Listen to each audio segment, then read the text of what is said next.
ദേവീക്ഷേത്രത്തിൽ ദേവീവിഗ്രഹം പ്രതിഷ്ഠിച്ചത് മഹാതപസ്വിയും ജ്ഞാനിയുമായ വില്ലുമംഗലം സ്വാമിയാരാണെന്ന് വിശ്വസിക്കുന്നു. ശ്രീ പത്മനാഭസ്വാമി ക്ഷേത്രത്തിൽ പ്രാണപ്രതിഷ്ഠ നടത്തിയതിനു ശേഷം വില്ലുമംഗലം സ്വാമിയാർ പ്രതിഷ്ഠിച്ചത് അരകത്ത് ദേവിയാണെന്നുള്ള സവിശേഷതയും ഈ ക്ഷേത്രത്തിലുണ്ട്. ശ്രീ പത്മനാഭസ്വാമി ക്ഷേത്രത്തിലെ പ്രതിഷ്ഠാകർമ്മത്തിന് ശേഷം വില്ലുമംഗലം സ്വാമിയാർ നദിയിലൂടെ കിഴക്കോട്ട് സഞ്ചരിക്കുകയായിരുന്നു. ഇടഗ്രാമത്തിനടുത്തെത്തുമ്പോൾ സ്വാമി ഒരരകം അഥവാ മുഴക്കം കേട്ടുവത്രേ. ആ മുഴക്കത്തിലെ ദൈവിക ചൈതന്യം തിരിച്ചറിഞ്ഞ സ്വാമിയാർ വള്ളം കരയോടടുപ്പിച്ചു. അസാധാരണമായ മുഴക്കം കേട്ട സ്ഥലത്ത് ആദിപരാശക്തിയായ ദേവിയുടെ സാന്നിധ്യം ഉണ്ടെന്ന് അദ്ദേഹം തിരിച്ചറിഞ്ഞു.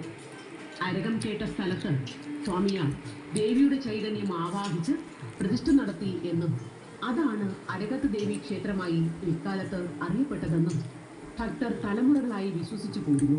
ഇടഗ്രാമം അരകത്ത് ദേവി ക്ഷേത്രത്തിൽ ദേവിയെ കുടിയിരുത്തിയ വില്ലുമംഗലം സ്വാമി തെക്ക് ദിശയിൽ തിരുവല്ലത്ത് കരമനയാറിന്റെ തീരത്തോട് ചേർന്ന് മഹാവിഷ്ണുവിന്റെ 6ാമത്തെ അവതാരമായ പരശുരാമ പ്രതിഷ്ഠ നടത്തി എന്നാണ് വിശ്വാസം. ശ്രീ പത്മനാഭസ്വാമിയുടെ പ്രതിഷ്ഠ നടത്തി അധികം താമസിക്കാതെ ദേവിയെ പ്രതിഷ്ഠിച്ചതിനാൽ അരകത്ത് ദേവിക്ക് ശ്രീ പത്മനാഭന്റെ സഹോദരി സ്ഥാനമാണ് നൽകപ്പെട്ടത്. അന്നു മുതൽ ശ്രീ പത്മനാഭസ്വാമി ക്ഷേത്രത്തിനും അരകത്ത് ദേവി ക്ഷേത്രത്തിനും അഭേദ്യമായ ബന്ധം കൽപ്പിച്ചു പോരുന്നു.